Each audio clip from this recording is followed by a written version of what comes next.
meditation time for me. I know it is for Yeah. Amanda as well. My wife will go with me, and she does my videotaping for my videos. And, fantastic. Videotaping, is that an old person's term, videotaping? I just kind of thought about that.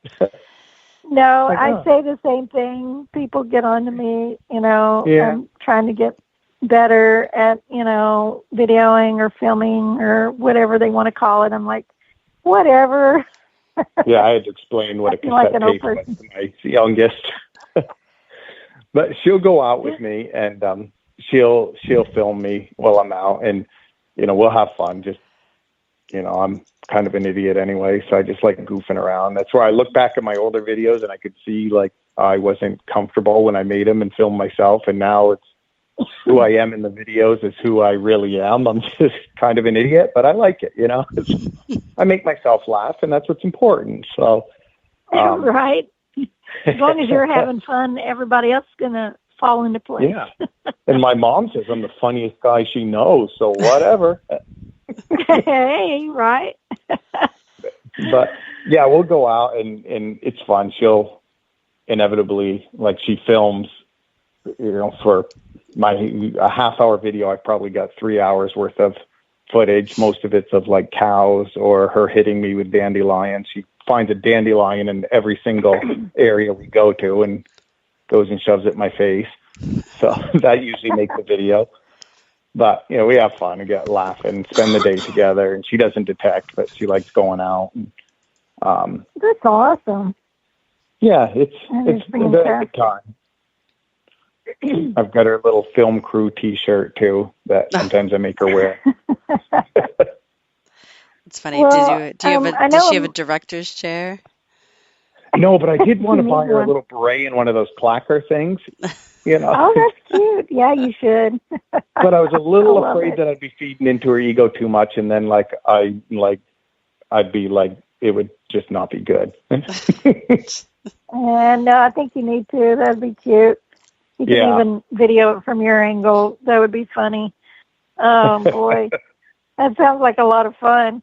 And that's great that you have her involved and all of that. And I know Amanda will put that in a link to your YouTube channel as well as all your other information so people can look it up when they go to this particular episode. But do you mind telling our audience what's the name of your YouTube channel? It's Northwoods Detecting and Adventures. Okay. I'm sure Amanda already has a link up for that. Unfortunately, I'm not able to be in chat tonight. But it doesn't matter. I think the link, if I do put it in chat, and I did, you have to copy paste it.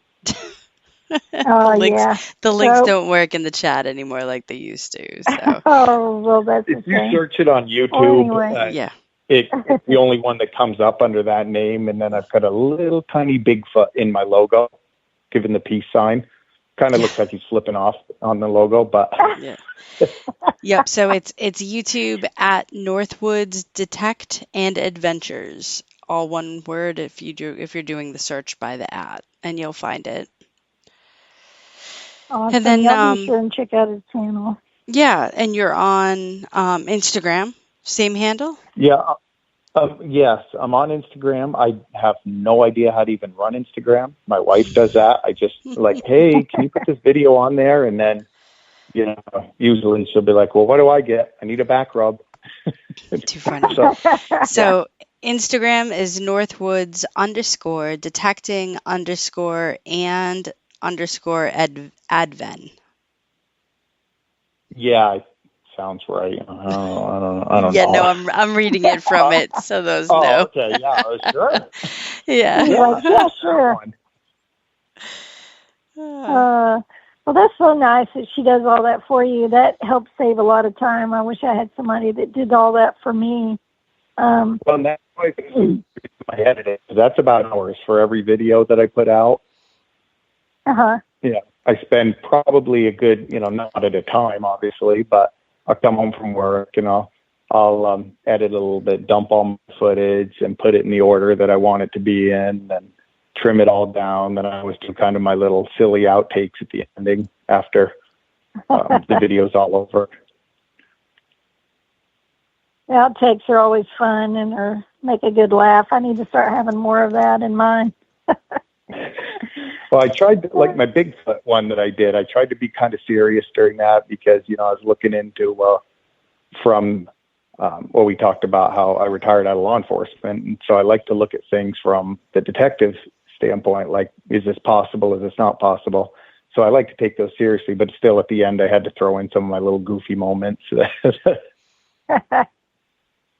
Well, if you don't mind, I'm sure our audience would love to hear more about your Bigfoot stuff. I know it's not necessarily treasure hunting, but you are hunting and you're investigating, and, all of that goes along with treasure hunting. Would you tell us a little bit more about that? Yeah, it's always one of those, and I tell people, like, I don't know what I think of the whole idea of Bigfoot. I haven't decided either way, whether I believe in it or I don't believe in it, but I don't know, it's maybe 20, 30 minutes away from where I live. There's, I think one of them was reported on the BFRO website. So a few years back, it was another one of my embarrassing videos, but it's got just shy of 20,000 views, I think, 19.5. Oh, wow. We went up to the area where the claims were made, and had some tree knocking and some different weird things happen. So it's kind of fun to look into. My buddy that I work with, he does a lot of outdoors stuff on his YouTube channel, Kevin the Wandering Woodchuck. And so we go and we'll do stuff like that together. And this last trip to Whitehall, New York, that I did the video on, was a place I've driven through it, but I've never stopped. And it was a birthday present. My wife booked the Airbnb, and we made a weekend out of it and just went to Abear Road, the famous area of the sighting, and we talked to some locals, and I got to do a video of where the different sightings were, and it was a lot of fun. It's awesome. It sounds like a lot of fun. It sounds like a blast. I would totally enjoy that. Go ahead, Amanda. I was going to say, I'm going to backtrack to just backtrack entirely and go, I realized I don't think so what technically got you into treasure hunting in the first place? So right. When I had my kids at the Polar Caves, it got me thinking about the gold. I'm like, is there any gold here in Vermont? Oh, yeah. And so I did some research. And then I bought the equipment. And like I said, then I kind of did the slow transition into metal detecting from there. And, it's nice to be in the stream on the hot days, but I really enjoy being out in a farm field. Those are kind of my favorites to do, is an old farm field and just going around and swinging the detector. And do you remember what your first find with the detector was? Like your first good find? I was going to say, good find? Or, yeah. I think one of my first, it seemed a lot better than it was, at the time, was Buffalo Nickel. And I was so excited. And I found this is great. This is so cool. And then I started finding, large scents. And I love finding old buttons. I just love, even the plain old buttons. I just love finding those. I don't know. It's, different things like that. So then it I go out usually once every other week. I try to go out and spend a day detecting. Tried to get out yesterday, but we had all those storms. I don't know if you got them, Amanda, up there. Mm-hmm. Yep. Yeah. But that was pretty much my first at the time, it was like a major find to me, and I was so thrilled. I was like running in the door, look what I found. Mm-hmm. She was not as thrilled as me, but It's too funny. Well, your first stuff like that, like your first buffalo, your first of anything, your first V-nickel, your first, whatever it is, I mean, it's exciting. And it just kind of fuels that fire and that passion to just get back out there and find more, And like you said, once you start finding the large scents and all of that, it just never gets old. I mean, I remember last time when Amanda and I were detecting together in New Hampshire not too long ago, and she got a large E and I didn't get a large E. I got an Indian head penny. But I'm sitting there, it just never gets old. And I know she digs a lot more of those than me, but I mean, it's the same thing here in Texas. And I posted this for you last week, I think, I posted an Indian head penny. I mean, and I said, it just never gets old. There's just something about digging something old like that. Even though you've dug dozens of them, I still get excited. I dug a buffalo nickel when I was in New Hampshire with Amanda. I'm like, I travel all that far to dig a buffalo nickel, but I was still excited about my buff. Yeah, the thought of who could have dropped that, what were they doing? I don't know. Just that's kind of the way I look at things. That's what I like is, the history that you'll never know behind that object of how it got there, what was going on, but there's history behind it. And it's I don't know, to me that's exciting. It really is. Yeah, it absolutely is. It absolutely is. I know Amanda's got a load of questions for you, so I'm going to let her ask away. All right, yeah. So you said that the farm fields are your favorite to hunt. I'm not sure in Vermont if it's the same. Do you have like the farm fields that kind of kitty corner, they leave the trees around cellar holes and things like that? Yeah, there's a lot of areas like that. Mm-hmm. A lot of those, like we've got old, I guess, abandoned towns, for lack of a better term. They're just a group of cellar holes where town used to be. You'll find those in the woods, a couple different spots where those were the original settlements to towns.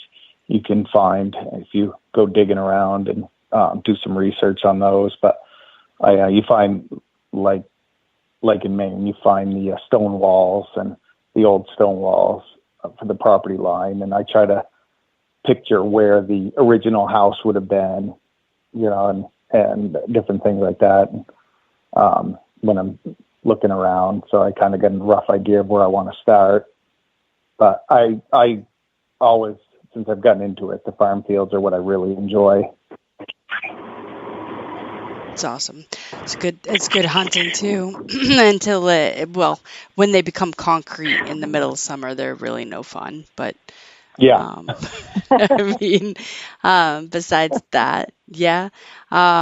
Do you have like a wish list or a bucket list, or some people call a white whale, anything like that you're hoping to find? I'll never find it up here, but I would absolutely love to find an old like Civil War buckle. I know I'd never find it up here, but that would just be amazing. I've seen videos of guys finding them, and I don't know. Amanda found one in Maine. So you did? Really? Amanda found the most epic one in Maine because I would just die for one of those. The only one I've ever found is an Eagle Officer belt buckle, but to find what she found, I'll let her tell you. I found a Confederate States of America belt buckle, Atlanta style. Really? Yep, intact. Has the hooks on the back.